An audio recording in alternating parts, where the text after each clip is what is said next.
दोस्तों, आज मैं आपके लिए लेकर आई हूँ मुंशी प्रेमचंद की कहानी रानी सारंद्रा। तो सुनिए रानी सारंद्रा। अंधेरी रात के सन्नाटे में धसान नदी चट्टानों से टकराती हुई ऐसी सुहावनी मालूम होती थी जैसे घुमुर घुमुर करती हुई चक्कियाँ। नदी के दाहिने तट पर एक टीला है। उस पर एक पुराना दुर्ग बना हुआ है जिसको जंगली वृक्षों ने घेर रखा है। टीले के पूर्व की ओर छोटा सा गांव है। यह गढ़ी और गांव दोनों एक बुंदेला सरकार के कीर्ति चिन्ह हैं। शताब्दियां व्यतीत हो गईं। बुंदेलखंड में कितने ही राज्यों का उदय और अस्त हुआ। मुसलमान आए और बुंदेला राजा उठे गिरे, लेकिन कोई गांव, कोई इलाका ऐसा न था जो इन दुर्वस्थाओं से पीड़ित हो। मगर इस दुर्ग पर किसी शत्रु की विजय पताका न लहराई और इस गांव में किसी विद्रोह का पदार्पण भी न हुआ। यह उसका सौभाग्य था। अनिरुद्ध सिंह वीर राजपूत था।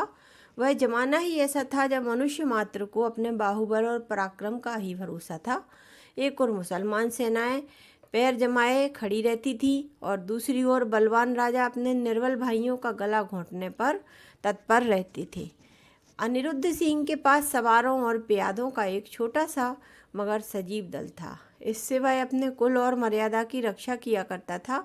उसे कभी चैन से बैठना नसीब न होता था। 3 वर्ष पहले उसका विवाह शीतला देवी से हुआ था। मगर अनिरुद्ध बिहार के दिन और बिलास की रातें पहाड़ों में काटता था और शीतला देवी उसकी जान की खैर मनाने में। वह कितनी बार पति से अनुरोध कर चुकी थी, कितनी बार उसके पैरों पर गिरकर रोई थी कि तुम मेरी आंखों से दूर ना हो, मुझे हरिद्वार ले चलो, मुझे तुम्हारे साथ वनवास भी अच्छा लगता है। लेकिन यह वियोग अब सहा नहीं जाता। उसने प्यार से कहा, जिद से भी कहा, विनय की, मगर अनिरुद्ध बुंदेला था। शीतला अपने किसी हथियार से उसे परास्त न कर सकी। अंधेरी रात थी, सारी दुनिया सोती थी, तारे आकाश में जागते थे। शीतला देवी पलंग पर पड़ी करवटें बदल रही थी और उसकी ननद सारंद्रा फर्श पर बैठी मधुर स्वर से गाती थी। बिनु रघुवीर कटत नहीं रहना, बिनु रघुवीर कटत नहीं रहना। शीतला ने कहा, जी न जलाओ, क्या तुम्हें भी नींद नहीं आती? सारंद्रा बोली, तुम्हें लोरी सुना रही हूँ। शीतला, मेरी आंखों से तो नींद लोप हो गई। सारंद्रा ने कहा, किसी को ढूंढने गई होगी। इतने में द्वार खुला और एक गठे हुए बदन का रूपवान पुरुष ने भीतर प्रवेश किया। यह अनिरुद्ध था। उसके कपड़े भीगे हुए थे और बदन पर कोई हथियार न था। शीतला चारपाई से उतरकर जमीन पर बैठ गई। सारंद्रा ने पूछा, भैया यह कपड़े भीगे क्यों हैं? अनिरुद्ध ने कहा, नदी तैर कर आया हूँ। सारंद्रा ने पूछा, हथियार क्या हुए? अनिरुद्ध ने कहा, छिन गए। सारंद्रा ने कहा, और साथ के आदमी? अनिरुद्ध ने कहा, सबने वीर गति पाई है। शीतला ने दबी जवान से कहा, ईश्वर ने ही कुशल किया। मगर सारंद्रा के तीव्रों पर बल पड़ गए और मुखमंगल मंडल गर्व से सतेज हो गया। बोली, भैया तुमने कुल की मर्यादा खो दी, ऐसा कभी न हुआ था। सारंद्रा भाई पर जान देती थी। उसके मुंह से यह धिक्कार सुनकर अनिरुद्ध लज्जा और खेद से विकल हो गया। वह वीराग्नि जिसे क्षण भर के लिए अनुराग ने दबा लिया था फिर ज्वलंत हो गई। वह उल्टे पांव लौटा और यह कहकर बाहर चला गया कि सारंद्रा, तुमने मुझे सदैव के लिए सचेत कर दिया। यह बात मुझे कभी भी न भूलेगी। अंधेरी रात फिर से थी। आकाश मंडल में तारों का प्रकाश बहुत धुंधला हो चुका था। अनिरुद्ध किले से बाहर निकला, पल भर में नदी के उस पार जा पहुंचा और फिर अंधकार में लुप्त हो गया। शीतला उसके पीछे पीछे किले की दीवारों तक आई, मगर जब तक अनिरुद्ध छलांग मारकर बाहर कूद पड़ा था तो वह विरहिणी चट्टान पर बैठी बैठी ही रोने लगी। इतने में सारंद्रा भी वहीं आ पहुंची। शीतला ने नागिन की तरह बल खाकर कहा, मर्यादा इतनी ही प्यारी है? सारंद्रा ने कहा, हाँ। शीतला ने पूछा, अपना पति होता तो क्या हृदय में छिपा लेती? सारंद्रा ने कहा, नहीं, छाती में छुरा चुभा देती। शीतला ने ऐंठकर कहा, चोली में छुपाती फिरोगी, मेरी बात गिरह में बांध लूँ। सारंध्रा ने कहा, जिस दिन ऐसा होगा मैं भी अपना वचन पूरा कर दिखाऊंगी। इस घटना के 3 महीने पीछे अनिरुद्ध मेहरौनी को जीत कर के लौटा। साल भर पीछे सारंध्रा का विवाह ओरछा के राजा चंपत राय से हो गया था, मगर उस दिन की बातें दोनों स्त्रियों के हृदय स्थल में कांटे की तरह खटकती रहीं।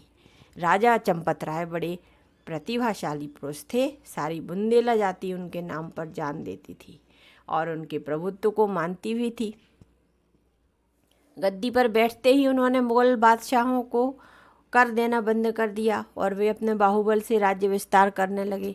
मुसलमानों की सेनाएं बार बार उन पर हमले करती थीं, लेकिन हार कर लौट जाती थीं।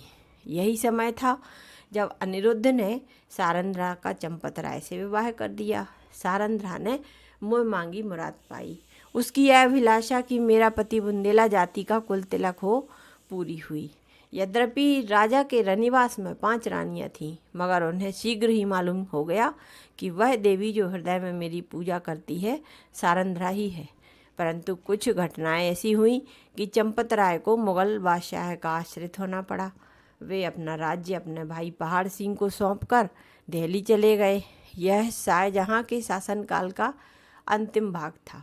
शाहजादा दारा शिकोह राजकीय कार्यों को संभालते थे और युवराज की आंखों में शील था और चित्त में उदार था।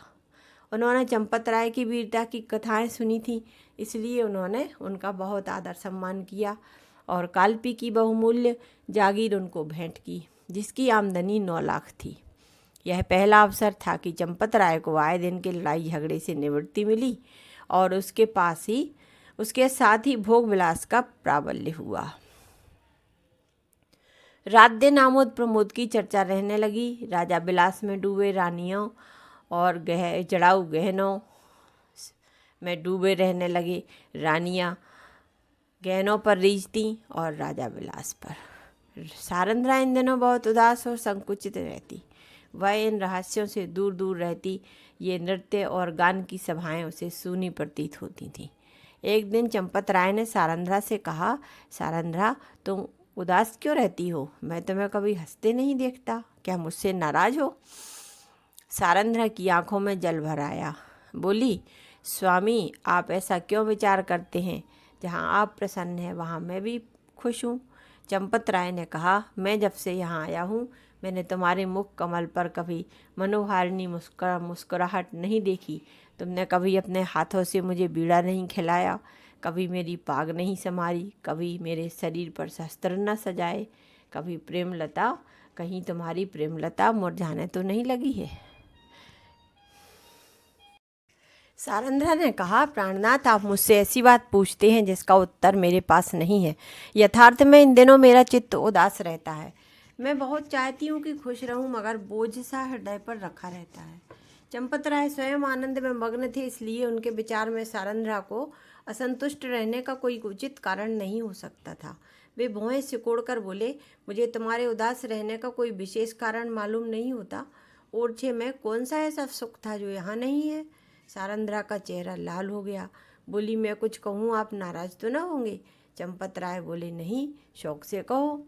सारंध्रा बोली, ओरछे में मैं एक राजा की रानी थी और यहाँ मैं एक जागीरदार की मात्र चेरी हूँ। ओरछे में वह थी जो अवध में कौशल्या थी। यहाँ मैं बादशाह के सेवक की स्त्री हूँ। जिस बादशाह के सामने आप आदर से सिर झुकाते हैं वह कल आपके नाम से कांपता था। रानी से चेरी होकर भी प्रसन्न चित्त रहना मेरे वश में नहीं है। आपने यह पद, ये विलास की सामग्रियाँ बड़े महंगे दामों मूल ली हैं। चंपत राय के नेत्रों पर से मानो एक पर्दा सा हट गया। वे अब सारंध्रा की आत्मिक उच्चता को अब तक न जानते थे। जैसे माँ बाप का बालक माँ की चर्चा सुनकर रोने लगता है, उसी तरह ओरछे की याद से चंपत राय की आंखें सजल हो गईं। उन्होंने आदरयुक्त अनुराग के साथ सारंध्रा को हृदय से लगा लिया। आज से उन्हें फिर वही उजड़ी बस्ती दिखने लगी। उसी उजड़ी बस्ती की फिक्र हुई जहाँ से धन और कीर्ति की अभिलाषाएं उन्हें दिल्ली तक खींच लाई थीं। माँ अपने खोए हुए बालक को पाकर निहाल हो जाती है। चंपतराय के आने से बुंदेलखंड निहाल हो गया। ओरछे के भाग जागे, नौबतें बजने लगीं और फिर सारंध्रा के कमल नेत्रों में जातीय अभिमान का आभास दिखाई देने लगा। यहाँ रहते रहते महीनों बीत गए। इस बीच में शाहजहाँ बीमार पड़ा। पहले से ईर्ष्या की अग्नि दहक रही थी। यह खबर सुनते ही ज्वाला प्रचंड हुई। संग्राम की तैयारियां होने लगीं।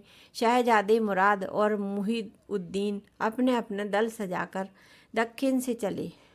वर्षा के दिन थे। उर्वरा भूमि रंग बिरंग के रूप भरकर अपने सौंदर्य को दिखाती थी। मुराद और मुहिउद्दीन उमंगों से भरे हुए कदम बढ़ाते चले आ रहे थे। यहाँ तक कि धौलपुर के निकट चंबल के तट पर आकर वह रुके, परंतु यहाँ उन्होंने बादशाही सेना को अपने शुभागमन के निमित्त तैयार पाया। शहजादे अब बड़ी चिंता में पड़े। अपने सामने अगम्य नदी लहरें मार रही थी, जैसे किसी योगी का त्याग बिखरा हुआ हो। विवश होकर चंपतराय के पास संदेश भेजा कि खुदा के लिए आकर हमारी डूबती हुई नाव को पार लगाइए। राजा ने भवन में जाकर सारंध्रा से पूछा, इसका क्या उत्तर दूं? सारंध्रा बोली, आपको मदद करनी होगी। चंपतराय बोले, उनकी मदद करना दारा शिकोह से बैर लेना है। सारंध्रा ने फिर कहा, यह सत्य है, परंतु हाथ फैलाने की मर्यादा भी तो निभानी चाहिए। चंपतराय बोले, प्रिय, तुमने सोचकर जवाब नहीं दिया। सारंध्रा बोली, प्राणनाथ, मैं अच्छी तरह जानती हूँ यह मार्ग कठिन है और अब हमें अपने योद्धाओं का रक्त पानी के समान बहाना पड़ेगा, परंतु हम अपना रक्त बहाएंगे, चंबल की लहरों को लाल कर देंगे। विश्वास रखिए कि जब तक नदी की धारा बहती रहेगी वह हमारे वीरों का कीर्तिगान करती रहेगी। जब तक बुंदेलों का एक भी नाम लेवा रहेगा, ये रक्त बिंदु उसके माथे पर केसर का तिलक बनकर चमकेंगे। वायुमंडल में मेघराज की सेनाएं उमड़ रही थीं। ओरछे के किले से बुंदेलों की एक काली घटा उठी और वेग के साथ चंबल की तरफ चली। प्रत्येक सिपाही वीर रस से झूम रहा था।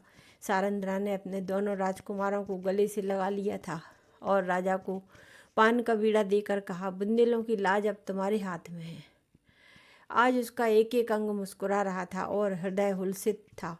बुंदेलों की यह सेना देखकर शहजादे फूले न समाये। राजा वहाँ की अंगुल अंगुल भूमि से परिचित थे। उन्होंने बुंदेलों को तो एक आड़ में छिपा दिया और वे शाहजादों की फौज को सजाकर नदी के किनारे किनारे पश्चिम की ओर चले। दारा शिकोह को भ्रम हुआ कि शत्रु किसी अन्य घाट से नदी उतरना चाहता है। उन्होंने घाट पर से मोर्चे हटा लिए।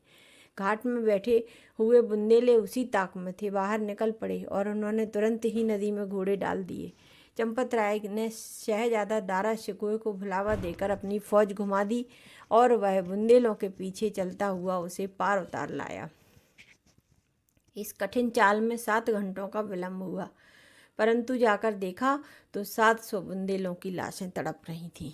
राजा को देखते ही बुंदेलों की हिम्मत बंध गई। शहजादों की सेना ने भी अल्लाह अकबर की ध्वनि के साथ धावा किया। बादशाही सेना में हलचल पड़ गई। उनकी पंक्तियां छिन्न भिन्न हो गईं। हाथों हाथ लड़ाई होने लगी, यहाँ तक कि शाम हो गई। रणभूमि रुधिर से लाल हो गई थी और आकाश में अंधेरा हो गया था।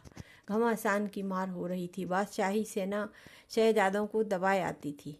अकस्मात पश्चिम से फिर बुंदेलों की एक लहर उठी और इस वेग से बादशाही सेना की पुष्ट से टकराई कि उसके कदम उखड़ गए। जीता हुआ मैदान हाथ से निकल गया। लोगों को कौतूहल था, यह देवी सहायता कहाँ से आई?